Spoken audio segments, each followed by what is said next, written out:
자, 국민의힘 당대표 후보 장동혁 후보 옆에 나와 있습니다. 안녕하세요. 안녕하세요. 네, 반갑습니다. 자, 먼저 저희가 이제 그 장동혁 후보 같은 경우에 SNS를 통해서 우리 우파 국민의 총단결 단일 대우로 투쟁을 하겠다 이렇게 얘기는 하셨는데 네. 그 마지막 TV 토론 다들 요 얘기를 많이들 물어보세요. 내부 총질하는 분들에게 대해서 결단을 내릴 수밖에 없다.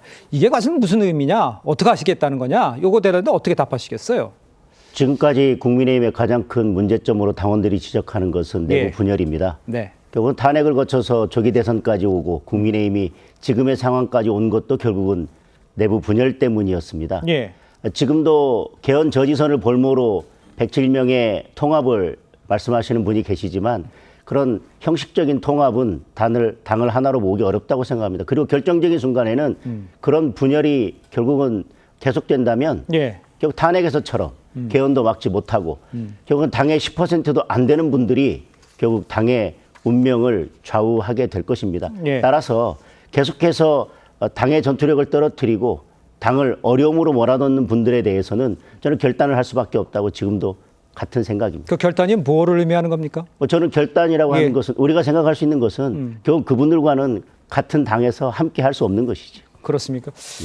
자, 그렇다면 이제 윤 대통령도 이제 뭐 결과가 나오면 찾아뵙겠다 말씀하셨는데 그런 식으로 이야기를 쭉 이어가다 보면 그럼 과연 국민의힘이 말하는 절연, 그럼 누구를 위한 누구한테 절연을 한다는 것인가? 이렇게 궁금해하는 분들 많은데 그건 뭐라고 답하시겠어요? 저는 저희들이 잘못한 것이 있으면 네. 과거의 사건과의 절연이라고 생각합니다.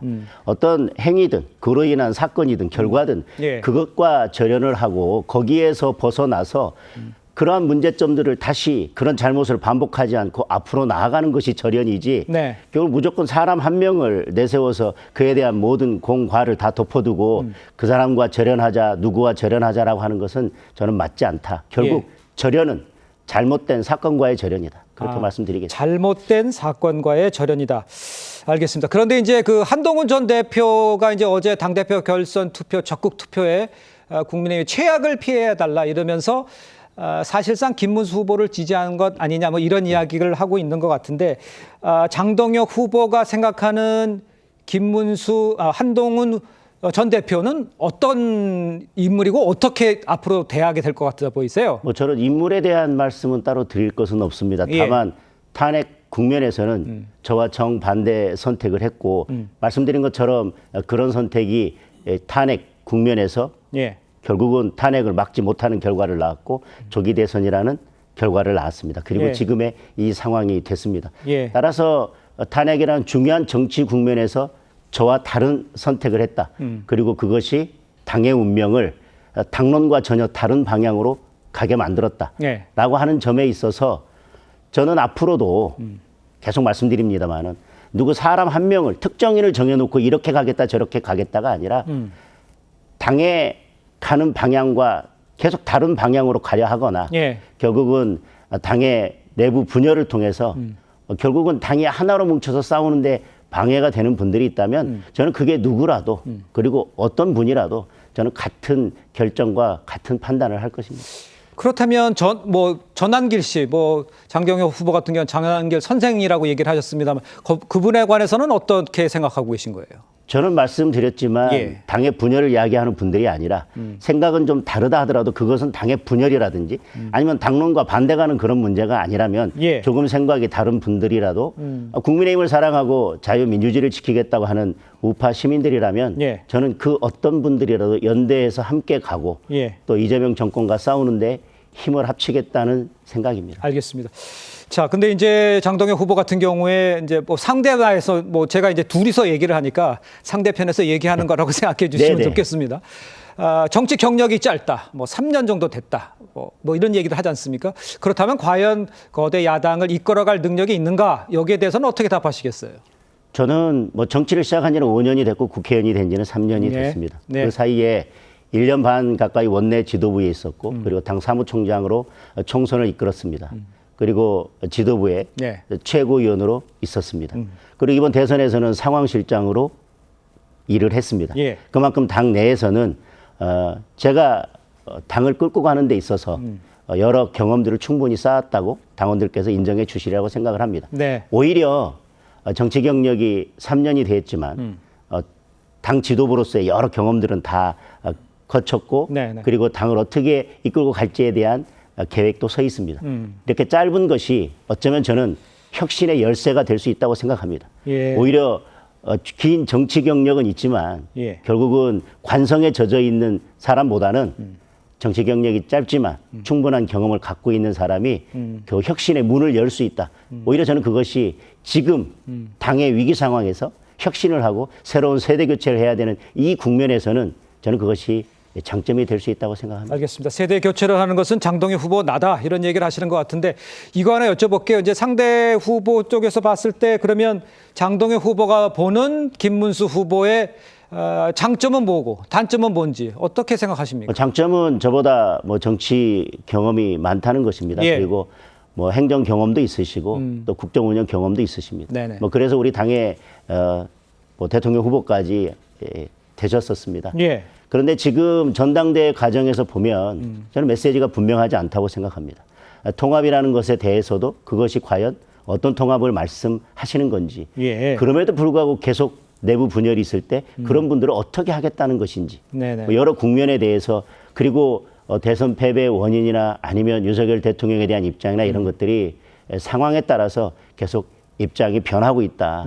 그리고 결국은 지금 여러 가지 뭐 통합을 얘기하고 모든 사람을 안고 가겠다고 하지만 예. 결국 대선 경선 과정에서 한덕수 전 총리와의 단일화, 23번 약속했던 그 단일화를 지키지 않은 그 약속을 지키지 않은 것이 당원들에게는 계속 물음표로 남아 있을 것 같습니다. 알겠습니까? 그러니까 그 일을 한 거 그렇게 한덕수 후보와의 단일화에서 문제되는 게 그게 이제 그런 것들 결정한 것을 단점이라고 보시는 거군요. 네. 그런데 이제 뭐 반대편 이제 김문수 후보 입장에서 보면 용광로처럼 다 아우러야 된다라고 얘기를 하시는 것 같아요. 크게 국민의힘의 영역을 넓혀서 용광로에서 담아야 된다라고 얘기하는데 그건 좋은 일이 아닙니까? 뭐 말씀은 좋은 예. 말씀입니다. 예. 그러나 저희들이 탄핵 과정에서도 탄핵을 막기 위해서 탄핵 찬성하는 분들을 끝없이 설득하고 또 설득했지만 설득이 되지 않았습니다. 네. 이번 토론 과정에서도 김문수 후보께서 여러 말씀을 하시고 용광로를 말씀하셨지만 네.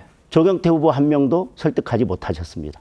어제 또 안철수 후보를 만나셨지만 안철수 후보로부터 오히려 탄핵을 반대하는 분들이 나가서 당을 차리라는 말씀만 듣고 오셨고 어떤 의견 차이도 좁히지 못했습니다. 예. 제가 말씀드리는 것은 저도 107명이 함께 갈 수 있다면 그게 최선이라고 생각합니다. 그러나 107명의 전투력이 어떤 때는 80, 70밖에 되지 않을 수도 있다고 생각합니다. 예. 그런데 95명의 전투력이 어떤 때는 100, 120이 될 수 있다고 생각합니다. 예.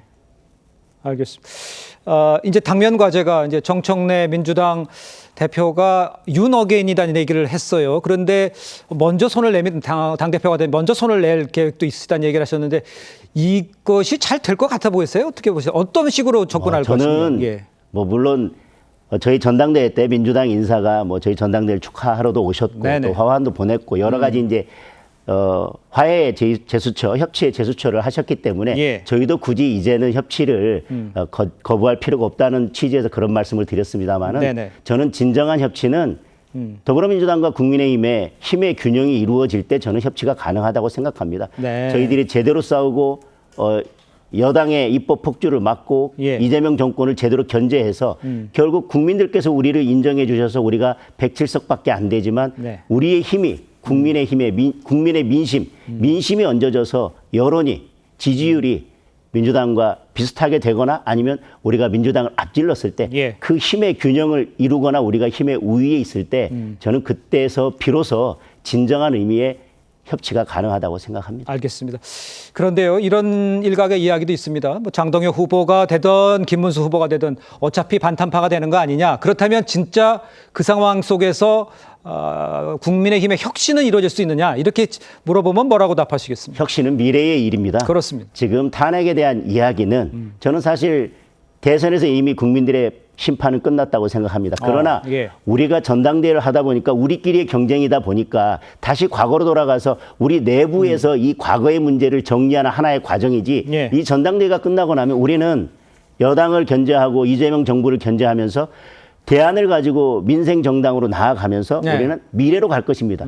혁신은 미래의 문제입니다. 우리가 민주당보다 더 잘 민심을 읽고 민심과 더 가까이 가면 저는 그것이 혁신이고 우리가 제대로 싸우는 정당으로 거듭나서 이재명 정부를 제대로 견제하고 대안을 제시할 때 예. 저는 그게 혁신이라고 생각합니다. 자꾸 혁신은 미래의 문제인데 예. 그것을 자꾸 과거의 문제로 돌이켜서 과거의 문제를 연결시켜서 당신들이 혁신할 수 있겠냐라고 하는 것은 저는 잘못된 비판이라고 생각을 합니다. 제가 짧게도 하나 더 여쭤보면 결론적으로 정치는 사람이 하는 거 아니겠습니까? 그렇습니다. 근데 누구는 안 되고 누구는 배척하고 이렇게 해서 과연 단일 대우로 땅땅하게 뭉쳐서 민주당을 공격할 수 있을까? 이건 어떻게 보세요? 저는 기본적으로 같이 가자는 것입니다. 아, 같이 가자는 단일 대우로 것이다. 가자는 것입니다. 네네. 그러나 여전히 반복해서 당론을 어기거나 여전히 내부 분열을 조장하는 분들에 대해서는 예. 그분들이 우리 당에 있다고 해서 우리 전투력에 도움이 되지도 않고 민주당과 싸우는데 도움이 되지 않을 뿐만 아니라 오히려 우리 국민의힘에게 마이너스만 되기 때문에 그런 분들을 계속 안고 가면서 우리가 내부 분열을